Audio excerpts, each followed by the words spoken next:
Hi there, I'm Kimberly Wollaston. Welcome to Insiders Health TV, where we bring you the freshest happenings in the world of medicine without the quack propaganda.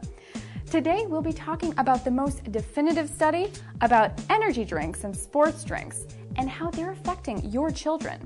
This one might make you reach for that water bottle. Then we'll check into the Golden Coast as we get our Hollywood Healthbeat from correspondent Danica Quinn. We've brought you reports about limiting what's in your child's drink. And, well, it seems like common sense to some. There is still a huge population of parents that are allowing their children energy drinks and Gatorade. Well, there is now an official voice that can't be misinterpreted. Energy drinks are never appropriate for children or teenagers, and sports drinks are wholly unnecessary for most children and adolescents. It seems like every Red Bull and Powerade commercial is aimed at the tween demographic, kids that idolize sports stars and extreme athletes and constantly strive to fit in. And although this marketing might be true, energy drinks are filled with chemicals and stimulants and can be downright dangerous to a child. It can cause an increase in heart rate and blood pressure, as well as sleep disturbances and extreme anxiety. Do any of those scenarios sound like something you want for your child?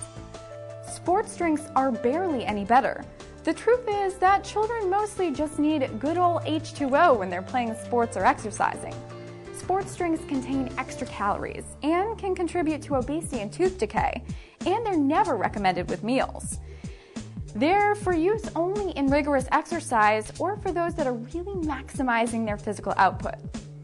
So your child might be constantly clamoring for a Gatorade or a Monster energy drink, but it's mostly because they think that's what's cool and necessary.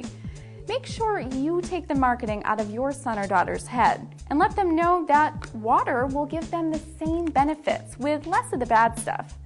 Maybe LeBron James won't be peddling it, but you'll certainly have a healthier child. Now let's see how the other half lives as Danica Quinn brings us the hottest health happenings in Tinseltown. Danica, over to you. Thank you, Kim.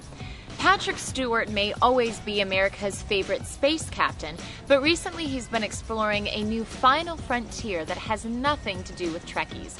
The actor is coming out in support of death, more specifically of assisted suicide. He has joined the organization Dignity in Dying, which campaigns for the legalization of assisted suicide for those who would rather take their lives than suffer with an illness. Patrick says his decision to join was based on personal experiences. He knew someone who ended their life in what he describes as a ghastly way. He believes that there should be alternatives available for individuals who are ready to go. Assisted suicide often consists of a doctor giving a patient access to a lethal prescription.